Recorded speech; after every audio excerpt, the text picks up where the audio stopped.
Hello students, welcome back to my YouTube channel. So आज हम discuss करने वाले हैं क्लास 10th का साइंस का chapter 1 that is chemical reactions and equations. So चलिए वीडियो को शुरू करते हैं।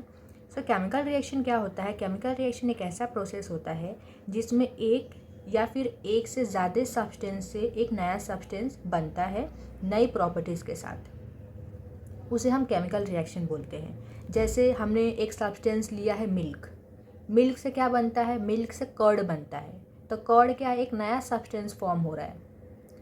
जो मिल्क होता है उसकी प्रॉपर्टीज़ अलग होती है और मिल्क से जो कर्ड बनता है, कर्ड की प्रॉपर्टीज़ कैसी होती है? वो अलग होती है। जो नया सब्सटेंस फॉर्म होता है उसकी प्रॉपर्टीज़ भी कैसी होती है? नई प्रॉपर्टीज़ होती है। देन और भी एग्जांपल हमने यहाँ पर लिए हैं। रस्टिंग ऑफ आयरन, लोहे पर जंग लगना, burning of wood, respiration, formation of curd. Formation of curd का हमने एग्जांपल अभी डिस्कस किया था। Then digestion of food. ये आवर डेली लाइफ के एग्जांपल हो गए। देन यहाँ पर हमने एक रिएक्शन के फॉर्म में एग्जांपल लिया है। यहाँ पर दो सब्सटेंस है, हाइड्रोजन ऑक्सीजन। इन दो सब्सटेंस से यहाँ पर एक नया सब्सटेंस बना है, वाटर। सो दो सब्सटेंस हो, चाहे तीन सब्सटेंस हो, चाहे चार सब्सटेंस हो, कितने भी सब्सटेंस हो, उन सब्सटेंस से जब नया सब्सटेंस फॉर्म हो जाता है सो उन्हें हम बोलते हैं chemical reaction. Then following observation help to determine whether a chemical reaction has taken place. अभी यहाँ पर देखिए, ये जो 5 पॉइंट दिख रहे हैं आपको, ठीक है, इनसे आप पता लगा सकते हो कि कहीं पर केमिकल रिएक्शन हुई है या नहीं। सो पहला है चेंज इन स्टेट। अगर स्टेट में चेंज है मतलब वहाँ पर केमिकल रिएक्शन हुई है। Then change in colour, evolution of gas, change in temperature, formation of a precipitate. अगर इनमें से कोई भी एक चेंज देखने को मिल रहा है कहीं पर, मतलब वहाँ पर केमिकल रिएक्शन हुई है। अगर पांचों के पांचों चेंज देखने मिल रहे हैं तो भी क्या है? केमिकल रिएक्शन हुई है। अभी ये वाला जो रिएक्शन था इसमें कौन सा चेंज देखने को मिल रहा है? यहाँ पर स्टेट में चेंज हुआ है। देखिए, ये दोनों गैसेस स्टेट में है, लेकिन जो नया सब्सटेंस फॉर्म हुआ है वो लिक्विड स्टेट में है। तो यहाँ पर स्टेट में चेंज हुआ है, मतलब यहाँ पर केमिकल रिएक्शन हुई है। Then next is reactant. Reactant क्या होता है? The substances which take part in chemical reaction. ऐसे सब्सटेंस जो केमिकल रिएक्शन में पार्ट लेते हैं उन्हें हम रिएक्टेंट बोलते हैं। देन प्रोडक्ट क्या होता है? The substances which are formed in a chemical reaction. जो सब्सटेंस केमिकल रिएक्शन में फॉर्म होते हैं उन्हें हम प्रोडक्ट बोलते हैं। अभी रिएक्शन से समझ लीजिए, यहाँ पर देखिए जिंक और सल्फ्यूरिक एसिड है। ये दोनों क्या कर रहे हैं? इस रिएक्शन में पार्ट ले रहे हैं। सो ये हो गया reactant. Then next zinc sulphate and hydrogen, ये है प्रोडक्ट, क्योंकि इस केमिकल रिएक्शन में ये दोनों फॉर्म हुए हैं। सो ये प्रोडक्ट हो गया और ये हुआ reactant. Then next is what is chemical equation. Chemical equation is the symbolic representation of chemical reaction with the help of symbols and formula. Chemical equation क्या होता है? जब हम किसी भी केमिकल रिएक्शन को सिंबल से रिप्रेजेंट करते हैं, फॉर्मूला से रिप्रेजेंट करते हैं, सो उस रिएक्शन को हम बोलते हैं केमिकल इक्वेशन। जैसे ये वाला देखिए, ये जो केमिकल रिएक्शन है इसको हमने वर्ड से रिप्रेजेंट किया है। Methane plus oxygen gives you carbon dioxide plus water. So इस केमिकल रिएक्शन को हम बोलेंगे वर्ड इक्वेशन। अब इसी केमिकल रिएक्शन को जब आप फॉर्मूला से रिप्रेजेंट कर देते हो सो इस रिएक्शन को बोलेंगे हम केमिकल इक्वेशन। देखिए, मीथेन का फॉर्मूला होता है CH4, oxygen O2, carbon dioxide CO2 and water का फॉर्मूला होता है H2O। तो ये जो वर्ड इक्वेशन था इसको हमने सिंबल से रिप्रेजेंट कर दिया, फॉर्मूला से रिप्रेजेंट कर दिया। सो ये हो गया chemical equation. Alright, then what is balance chemical equation? The equation in which the number of atoms in the reactant and product are same is called balanced chemical equation. जब किसी भी equation में, किसी भी केमिकल इक्वेशन में reactant और product side पर number of atom same हो सो उस इक्वेशन को हम बोलते हैं balance chemical equation. Then next is why do we need to balance a chemical equation. So according to law of conservation of mass, mass can neither be created nor destroyed in a chemical reaction. किसी भी chemical reaction में ना तो हम मास को create कर सकते हैं ना ही मास को डिस्ट्रॉय कर सकते हैं। So the number of atom involve in a chemical reaction should remain same at the reactant and product side. इसीलिए किसी भी केमिकल रिएक्शन में रिएक्टेंट और प्रोडक्ट साइड पे नंबर ऑफ एटम कैसे होने चाहिए? सेम होने चाहिए। अब यहाँ पर देखिए, यहाँ पर जो हमने रिएक्शन लिया है अभी यहाँ पर ये है रिएक्टेंट साइड और ये है प्रोडक्ट साइड। सो दोनों साइड में अगर आप देखोगे जो एलिमेंट है इनके नंबर ऑफ एटम दोनों साइड पे सेम है। यहाँ पर ये जो आयरन है, आयरन के 3 एटम है, यहाँ पर भी आयरन के 3 एटम है। हाइड्रोजन के यहाँ पर कितने 8 एटम है, यहाँ पर भी हाइड्रोजन के 8 एटम है, 4 2 8। देन ऑक्सीजन के यहाँ पर 4 एटम है एंड यहाँ पर भी ऑक्सीजन के 4 एटम है। सो दोनों साइड पर जो एलिमेंट है उनके नंबर ऑफ एटम कैसे हैं, दोनों साइड पे सेम है। So this is called balance chemical equation. Then what is unbalance chemical equation? Unbalance chemical equation को हम स्केलेटल केमिकल इक्वेशन भी बोलते हैं। So an unbalance chemical equation occurs when the number of atom involve in the reactant side is not equal to the number of atom in the product side. सो जब reactant side और product side पर number of atom equal नहीं होते हैं तब उस chemical equation को हम बोलते हैं अनबैलेंस केमिकल इक्वेशन और skeletal chemical equation. Then next is balancing chemical equation. अब किसी भी केमिकल इक्वेशन को आप बैलेंस कैसे कर सकते हो? अभी यहाँ पर देखिए, ये जो हमने इक्वेशन लिया है, ये जो केमिकल इक्वेशन है, ये कैसा है, ये अनबैलेंस है। आप चेक कर सकते हो। सबसे पहले आपको क्या करना है, this is left hand side and this is right hand side. So left hand side right hand side लिख देना है। उसके बाद जो भी एलिमेंट है उसको दोनों साइड पर रिप्रेजेंट कर लेना है। सो कौन से एलिमेंट है, आयरन है, ऑक्सीजन है, एल्यूमिनियम है। सो आयरन, ऑक्सीजन, एल्यूमिनियम को हमने दोनों साइड पर लिख दिया है। अब लेफ्ट हैंड साइड पर देखना है कि ये जो एलिमेंट है इनके कितने एटम प्रेजेंट है। सो आयरन के लेफ्ट हैंड साइड पर 2 एटम है, सो यहाँ पर हमने 2 लिख दिया। देन ऑक्सीजन के 3 एटम है और एल्यूमिनियम का 1 ही एटम है। देन राइट हैंड साइड पे Fe के कितने एटम है, 1, ऑक्सीजन 3 एंड एल्यूमिनियम 2। सो यहाँ पर देखिए, बैलेंस केमिकल इक्वेशन किसे बोलते हैं, जहाँ पर ये जो एलिमेंट है इनके नंबर ऑफ एटम अगर दोनों साइड पर सेम है तो उस इक्वेशन को हम बैलेंस केमिकल इक्वेशन बोलते हैं। अभी यहाँ पर देखिए, यहाँ पर ये जो नंबर ऑफ एटम है वो कैसे हैं, वो डिफरेंट हैं। यहाँ पर 2 है लेकिन यहाँ पर 1 है, यहाँ पर 3 है, यहाँ पर 3 है। ऑक्सीजन तो बैलेंस दिख रहा है। देन एल्यूमिनियम यहाँ पर 1 है, यहाँ पर 2 है। सो आयरन और एल्यूमिनियम कैसे हैं, अनबैलेंस है, तो इन्हें हमें बैलेंस करना है। सो यहाँ पर 2 है, यहाँ पर 1 है। सो हम क्या करेंगे, आयरन के सामने 2 लगा देंगे।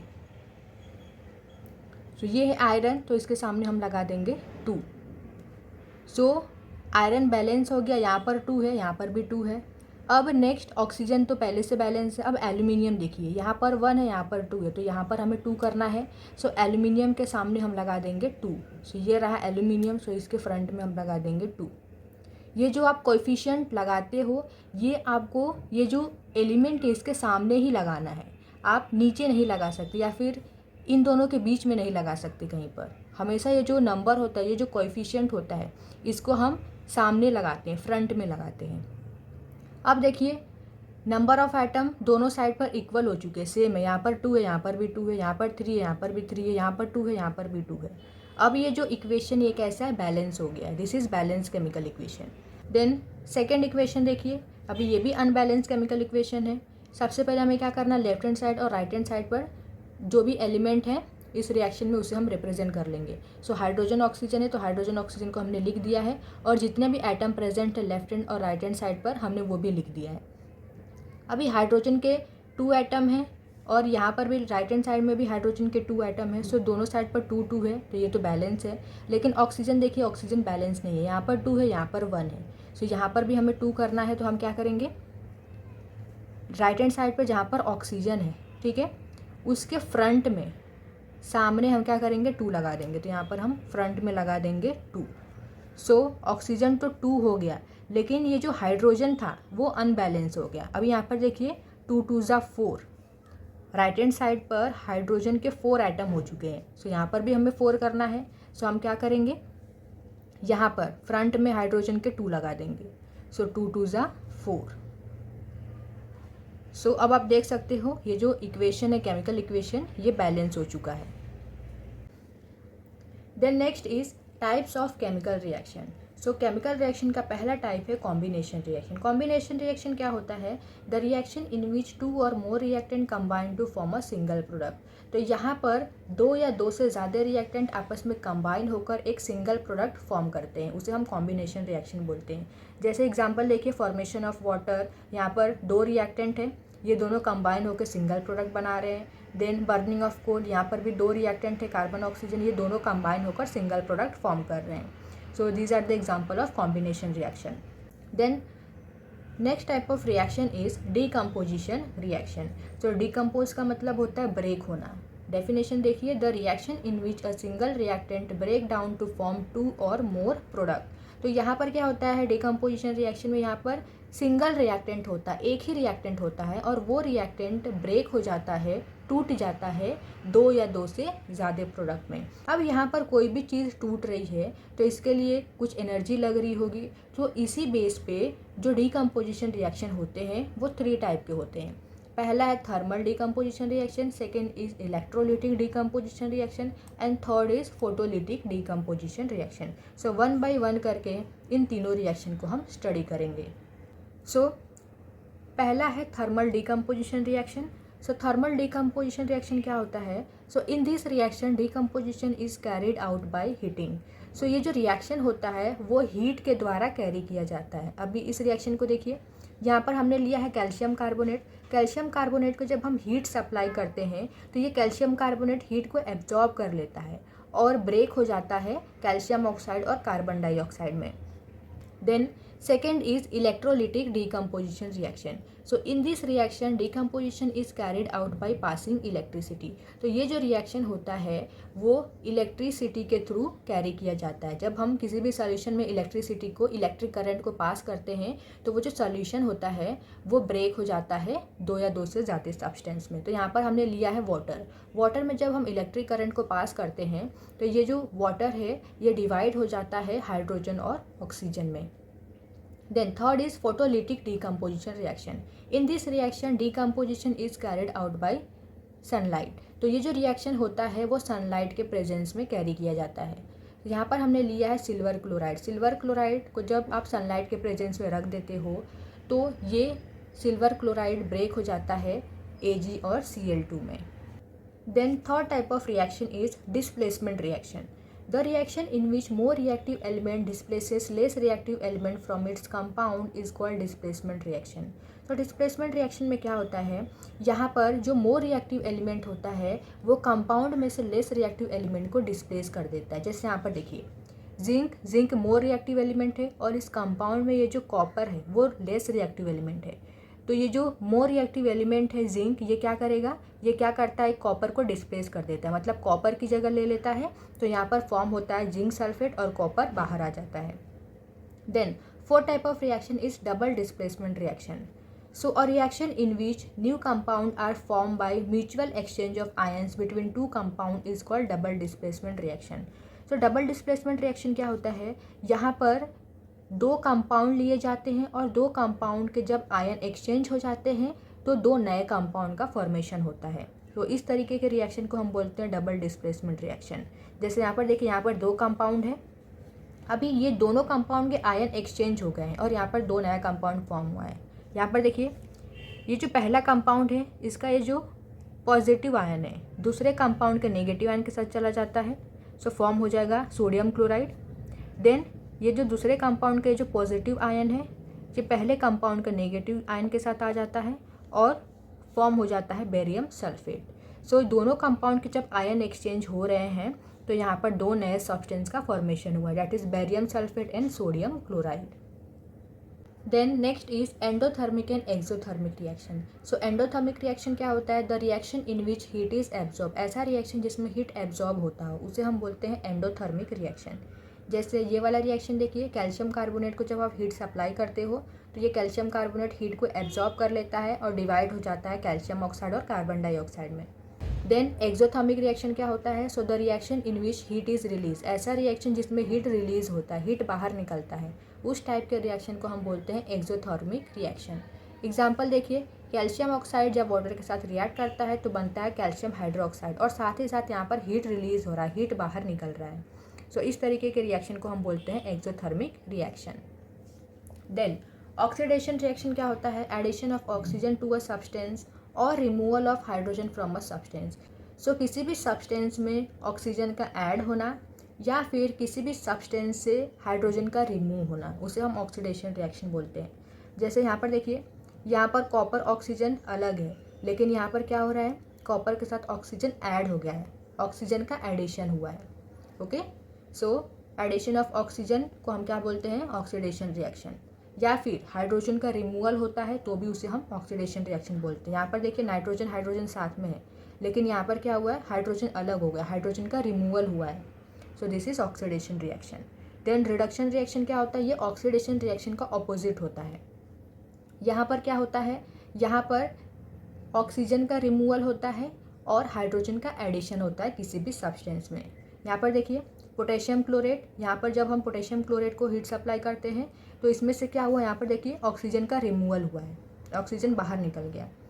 देन ये वाला जो रिएक्शन है यहाँ पर क्या हुआ, यहाँ पर हाइड्रोजन का एडिशन हुआ है।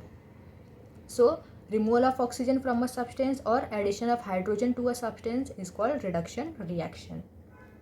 Then what is redox reaction? The reaction in which oxidation and reduction takes place simultaneously are called redox reaction. So ऐसा रिएक्शन जिसमें ऑक्सीडेशन रिडक्शन दोनों साथ में हो रहा हो उसे हम रेडॉक्स रिएक्शन बोलते हैं। जैसे ये वाला रिएक्शन देखिए, यहाँ पर दोनों साथ में हो रहा है, ऑक्सीडेशन भी हो रहा है, रिडक्शन भी हुआ है। यहाँ पर कॉपर ऑक्साइड जब हाइड्रोजन के साथ रिएक्ट करता है तो फॉर्म होता है कॉपर एंड वाटर। अभी कॉपर और ऑक्सीजन यहाँ पर क्या है, साथ में है, लेकिन यहाँ पर देखिए, यहाँ पर कॉपर में से ऑक्सीजन रिमूव हो गया है, ऑक्सीजन का रिमूवल हुआ है, और ऑक्सीजन का रिमूवल होता है तो उसे हम बोलते हैं रिडक्शन रिएक्शन। देन यहाँ पर हाइड्रोजन अकेला है, लेकिन यहाँ पर देखिए, यहाँ पर हाइड्रोजन के साथ ऑक्सीजन ऐड हो गया है, मतलब यहाँ पर ऑक्सीजन का एडिशन हुआ है, और ऑक्सीजन का एडिशन हुआ है मतलब यहाँ पर ऑक्सीडेशन हुआ है। तो यहाँ पर ऑक्सीडेशन रिडक्शन रिएक्शन दोनों साथ में हुआ है, तो इस तरीके के रिएक्शन को हम बोलते हैं redox reaction. Then next is effect of oxidation in daily life. अब हमारे डेली लाइफ में ऑक्सीडेशन का क्या प्रभाव पड़ता है। सो पहला है corrosion. When metal expose to air, moisture, water, acid etcetera for some time, a layer of oxide is form which weakens the metal, hence metal said to be corrode. अब जो metal होते हैं, ठीक है, जब metal air, moisture, water या फिर acid के कांटेक्ट में आते हैं कुछ समय के लिए, तो उन मेटल के ऊपर एक ऑक्साइड की लेयर फॉर्म हो जाती है, और वो लेयर क्या करती है, वो मेटल को वीक बना देती है, और इसे कहा जाता है कि जो भी मेटल है वो कोरोड हो गया है। जैसे एग्जांपल देखिए, यहाँ पर एग्जांपल है, पहला है रस्टिंग ऑफ आयरन, लोहे पर जंग लगना। आपने देखा होगा जो आयरन होता है, आयरन जब एयर या वाटर के कांटेक्ट में आता है कुछ समय बाद अगर आप देखोगे तो उस आयरन के ऊपर एक ब्राउन कलर का लेयर फॉर्म हो जाता है। वो लेयर कौन सा होता है, वो ऑक्साइड की लेयर होती है, और वही लेयर आयरन को क्या करती है, वीक बना देती है। देन सेकेंड है black coating on silver. Silver पर आपने देखा होगा, एयर और वाटर के कांटेक्ट में जब सिल्वर आता है कुछ समय बाद अगर आप देखोगे तो उस पर एक ब्लैक कलर की लेयर आ जाती है। आपने देखा होगा जो मम्मी लोग पायल पहनती है, ठीक है, वो पायल कुछ समय बाद काला पड़ जाता है, ठीक है, तो उसे हम क्या बोलते हैं कि वो कोरोड हो गया है, उसकी कोरोजन हो गई है। Then green coating on copper, copper पर ग्रीन कलर का लेयर आ जाता है। अब ये जो मेटल हैं, इन मेटल को हम कोरोजन से कैसे बचा सकते हैं। So see here, corrosion of metal can be prevented by painting कर सकते हैं, then greasing, then by galvanization. अब गैल्वेनाइजेशन एक ऐसा प्रोसेस होता है जिसमें जो आयरन है, आयरन के ऊपर एक जिंक की लेयर चढ़ाई जाती है, then by chromium plating and by alloying metal. तो इन सभी तरीक़ों से किसी भी मेटल को कोरोजन से हम बचा सकते हैं। देन सेकेंड है रैंसिडिटी। अब रैंसिडिटी क्या होता है, the oxidation of fats and oils when expose to air is known as rancidity. It leads to bad smell and bad taste of food. जब कोई ऐसा फूड जिसमें फैट और ऑयल प्रेजेंट होता है, वो फूड एयर के कांटेक्ट में आता है तो उस फूड की ऑक्सीडेशन हो जाती है, इसे हम बोलते हैं रैंसिडिटी। और इसी के कारण जो फूड होता है उसका टेस्ट और स्मेल दोनों ही ख़राब हो जाता है। तो किसी भी फूड को रैंसिडिटी से बचाने के लिए हम क्या कर सकते हैं, so see here, add antioxidant to food. Food में हम एंटीऑक्सीडेंट ऐड कर सकते हैं। देन फूड को रेफ्रिजरेटर में रख सकते हैं। देन जो भी फूड होगा उसको हम एयर टाइट कंटेनर में स्टोर कर सकते हैं। Then packing food with nitrogen gas. अब आपने देखा ही होगा कि जो चिप्स के पैकेट होते हैं उनमें कौन सा गैस फिल किया जाता है, तो उनमें नाइट्रोजन गैस फिल किया जाता है ताकि जो चिप्स है वो ख़राब ना हो। अगर आप उस चिप्स के पैकेट को ऐसे ही ओपन करके खुला छोड़ देते हो तो क्या होगा, कुछ समय बाद अगर आप देखोगे चिप्स को तो वो चिप्स एकदम नरम हो जाएगा, ठीक है, वो नरम हो गया रहेगा, उसका क्रंचीनेस गायब हो जाता है, क्योंकि वो चिप्स को आपने खुला छोड़ दिया है तो वो चिप्स एयर के कांटेक्ट में आ चुका है, उस चिप्स की ऑक्सीडेशन हो गई है, ठीक है, तो वो बिल्कुल ही नरम हो जाता है, खाने लायक नहीं रहता है। सो इस तरीके से आप किसी भी फूड को रैंसिडिटी से बचा सकते हो। तो आई होप कि आपको chapter 1 chemical reaction and equation समझ में आया हो। अगर वीडियो समझ में आई हो तो वीडियो को लाइक कर दीजिएगा, शेयर कीजिएगा एंड सब्सक्राइब कर दीजिएगा।